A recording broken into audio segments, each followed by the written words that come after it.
اور جیسے نبی کریم صلی اللہ علیہ وسلم کے ایک صحابی تھے،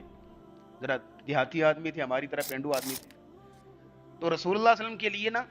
دیہات کی سوغات لایا کرتے تھے، رسول اللہ کو پیش کرتے، رسول اللہ سے بڑی محبت تھی، پھر رسول اللہ کو بھی ان سے بڑی محبت ہو گئی، اور آپ اکثر ان سے جو ہے مذاق کیا کرتے تھے، اکثر ان سے جو ہے دل لگیاں کیا کرتے تھے۔ ایک دن آیا کہ وہ مسجد نبوی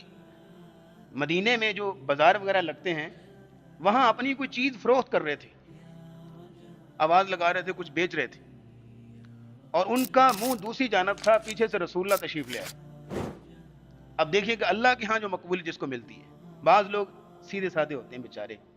دنیا والوں کے ہاں ان کی شاید حیثیت نہ ہو، لیکن اللہ کے ہاں بڑا شرف ہوتا ہے ان کا، اللہ کے ہاں بڑا مقام ہوتا ہے ان کا۔ نبی کریم صلی اللہ تعالی وسلم پیچھے سے تشریف لائے، آپ علیہ السلام نے ان کی آنکھوں پہ ہاتھ رکھ دیا، ان کو پیچھے سے پکڑ لیا،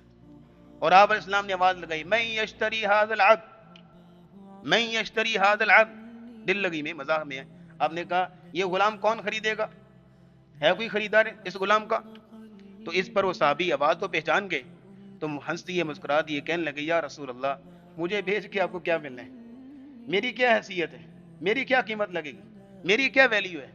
مجھے تو ویسے کوئی جو ہے اسلام نہ لے۔ اس پر رسول اکرم صلی اللہ علیہ وسلم نے فرمایا لیکن عند اللہ انت غال، لوگوں کے ہاں شاید تیری ویلیو ہے یا نہیں ہے، لیکن اللہ کے ہاں تو بڑا مہنگا ہے۔ غالن کا ترجمہ عربی میں کہتے ہیں بہت ویلیویبل، کوسٹلی چیز ہوتی ہے۔ رسول اللہ سند دے رہے ہیں، رسول اللہ ڈگری دے رہے ہیں، ضمانت دے، اللہ کے ہاں تیرا بڑا مقام ہے، تو اصل چیز تو یہ ہے نا۔